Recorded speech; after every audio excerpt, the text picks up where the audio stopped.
Hello बच्चों, स्वागत है आपके अपने YouTube चैनल अलार अकेडमी के अंदर। आज हम इस लेक्चर में डिस्कस करेंगे वैक्सीन्स के बारे में। वैक्सीन कोविड पेंडेमिक के बाद हर व्यक्ति की जुबान पे है, हर बच्चा जानता है वैक्सीन शब्द के बारे में। ये वैक्सीन होती क्या है, इसके बारे में आज हम डिस्कस कर रहे हैं। वैक्सीन हेल्प करती हैं हमारे इम्यून सिस्टम को, ये जो हमारे शरीर के अंदर रोग प्रतिरोधक क्षमता होती है उसको मदद करती हैं, सो दैट वो एफिशिएंटली बहुत अच्छे तरीके से, फास्टर, जल्दी और इफेक्टिव तरीके से उस रोग के अगेंस्ट लड़ सके। सो वैक्सीन हमें हमारी जो इम्यून सिस्टम है उसको सपोर्ट करती हैं, सो दैट वो इन्फेक्शन के अगेंस्ट लड़ सके। ये बनते किससे हैं? देखिए, जो वैक्सीन्स है ये बेसिकली होते हैं वीक और डेड जर्म्स, जो माइक्रो ऑर्गेनिजम्स है जो कि वीक होता है, या तो उससे बनाई जाती है, उसको वीक करके उसको हीट कर दिया हमने, एटेन्यूएटेड कर दिया, या उसको किल करके हम इसको बना रहे हैं वैक्सीन को। ठीक है। अब जब आप ये वैक्सीन लेते हैं, when you take this vaccine, तो इससे एक शरीर के अंदर नेचुरल रिस्पॉन्स पैदा होता है।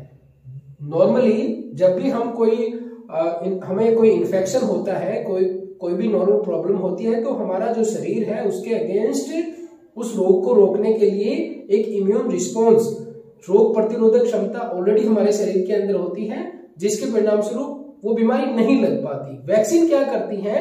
वैक्सीन उस इम्यून सिस्टम को नेचुरल तरीके से, प्राकृतिक तरीके से एक्टिवेट कर देती है, जिससे कि हमारा जो शरीर है उस जर्म को, उस माइक्रो ऑर्गेनिजम्स को रिमेम्बर रख पाता है, और नेक्स्ट टाइम जब भी इन्फेक्शन होता है तो शरीर के अंदर ऑलरेडी जो एंटीबॉडीज हैं बनी हुई होती हैं, वो उस जर्म्स को किल कर देती हैं। ठीक है। सो ये जो वैक्सीन होती हैं ये एंटीबॉडीज प्रोड्यूस करती हैं शरीर के अंदर।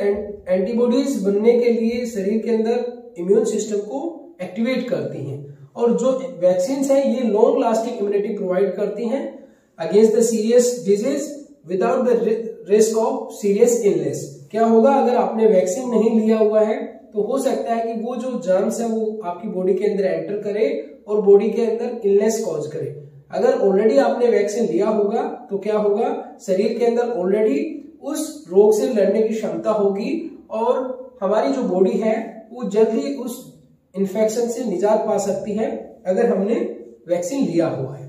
देखिए, यहाँ पर हमने पिक्टोरियल तरीके से दिखाने की कोशिश की है कि किस तरीके से ये जो वैक्सीन होती हैं ये वर्क करती हैं। सबसे पहले क्या होगा, एक वीक या डेड जो फॉर्म है जर्म्स का, वो इंट्रोड्यूस किया जाता है बॉडी के अंदर। ठीक है।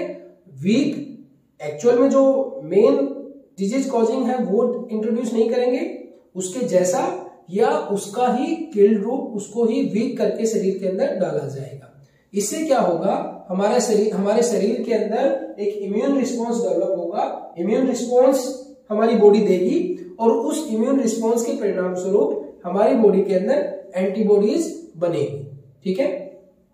ये जो एंटीबॉडीज हैं ये रिमेंबर रखती हैं कि भाई कौन सा जर्म्स है।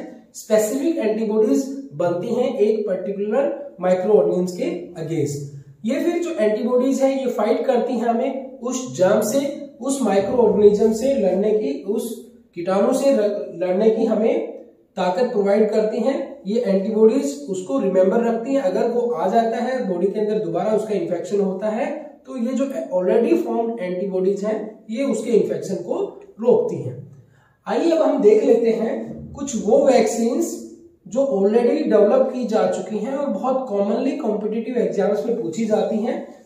उनमें सब में से टॉप पे आती है बीसीजी।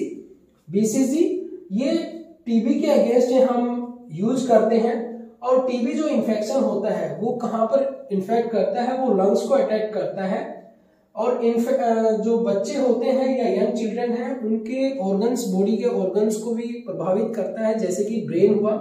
लंग्स के अलावा ये ब्रेन पर भी इफेक्ट डाल सकता है, और इन सीरियस केसेस टीबी की वजह से, ट्यूबरक्लोसिस की वजह से डेथ भी हो सकता है। And though it is difficult to treat, जब ये बीमारी हो जाती है तो इसको ट्रीट करना टफ रहता है। ठीक है। सो इसके लिए ऑलरेडी एक वैक्सीन डेवलप है जिसका नाम है BCG। BCG वैक्सीन हम ले सकते हैं, उससे ये टीबी बीमारी नहीं होगा। नेक्स्ट है हेपेटाइटिस बी जो बीमारी होती है उसके अगेंस्ट वैक्सीन का जो नाम है वो है हेप बी। हेप बी वैक्सीन हम लेंगे हेपेटाइटिस बी से अपने आप को रोकने के लिए, हमारे शरीर के अंदर हेपेटाइटिस बी ना हो उसके लिए हेप बी वैक्सीन ली जाती है। और जो हेपेटाइटिस बी वायरस होता है उसकी वजह से हेपेटाइटिस बी बीमारी होती है, ये भी लीवर इन्फेक्शन कॉज करता है जिसके परिणाम स्वरूप हो सकता है कई सालों तक आपको सिम्टम्स ना दिखाई दे, लेकिन लेटर स्टेज के अंदर लाइफ के हमारे शरीर के अंदर बीमारियां हो सकती हैं। कैंसर उनमें से एक है लीवर कैंसर। एक आपने कॉमनली नाम सुना होगा पोलियो।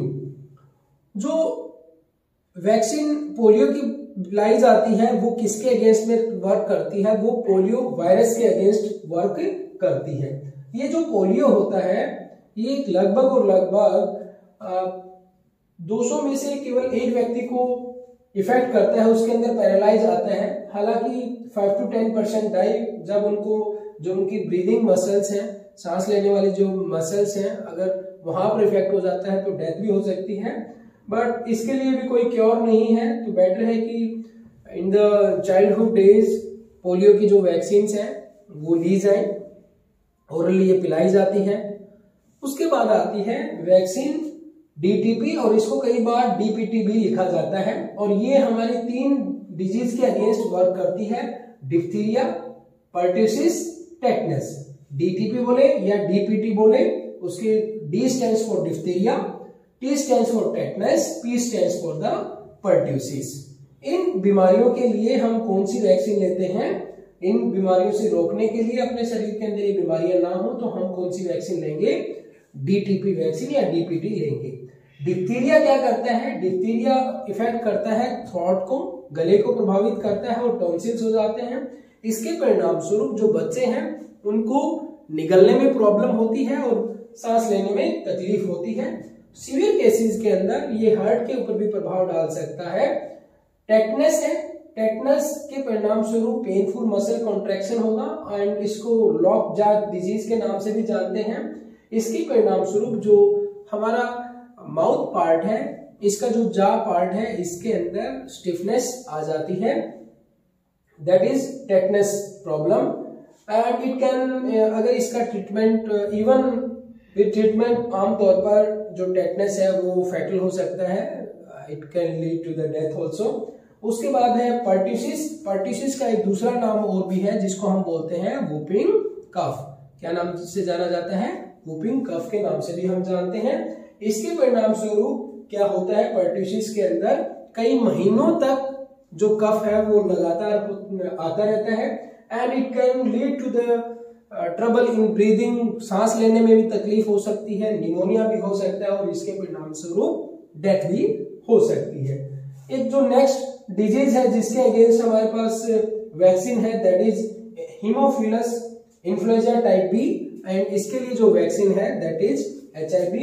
HIV जो हीमोफिलस इन्फ्लुएंजा है, HIV बेसिकली एक बैक्टीरियम है जो कि निमोनिया कॉज करता है।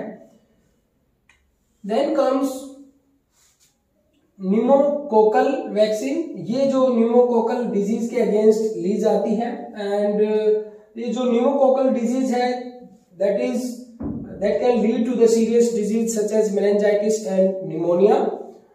उसके अलावा एक बहुत इंपॉर्टेंट रोटा वायरस वैक्सीन है, वो ली जाती है रोटा वायरस के डिजीज के अगेंस्ट। और रोटा जैसा कि नाम से ही दिख रहा है आपको, ये एक वायरस है जो कि डायरिया कॉज करता है और वोमिटिंग कॉज करता है इन्फेक्टेड पर्सन के अंदर।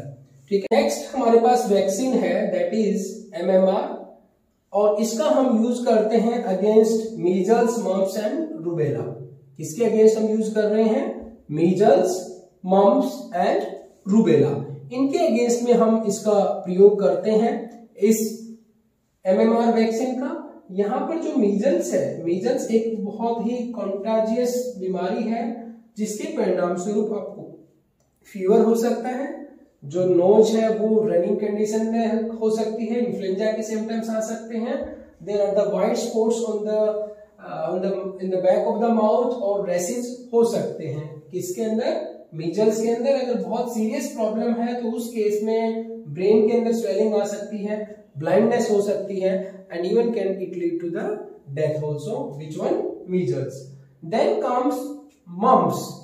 जो MMR वैक्सीन है उसको हम यूज करते हैं मम्स के लिए भी। ये जो बीमारी होती है ये क्या करेगी? आपको हेडेक कॉज कर सकती है। It can lead to the fever and swollen salivary glands. जो ग्लैंड सैलिवरी ग्लैंड्स है उनके अंदर स्वोलन हो सकती हैं। इसके अलावा जो मेनिंजाइटिस प्रॉब्लम है वो भी हो सकती है। Then next comes the rubella. जो रूबेला है ये इन्फेक्शन अडल्ट्स के अंदर और जो चिल्ड्रन और अडल्ट्स के अंदर आमतौर पर माइल्ड रहता है, लेकिन जो प्रेग्नेंट वुमेन है उनको ज्यादा प्रभावित करता है। इसके परिणाम स्वरूप मिसकैरेज हो सकता है। मिसकैरेज का मतलब ये हुआ कि जो मदर के वुम में बच्चा पल रहा है that can abort. Then is the human HPV, human papilloma virus के अगेंस्ट जो वैक्सीन है that is HPV, and HPV usually have no symptoms, but इसके कुछ जो स्ट्रेन्स हैं उनसे सर्वाइकल कैंसर भी हो सकता है। So these are the some of the vaccines which we have developed and commonly आमतौर पर एग्जाम्स के अंदर ये पूछी जाती हैं। So hope you like this video. Please subscribe and like the Alar Academy channel.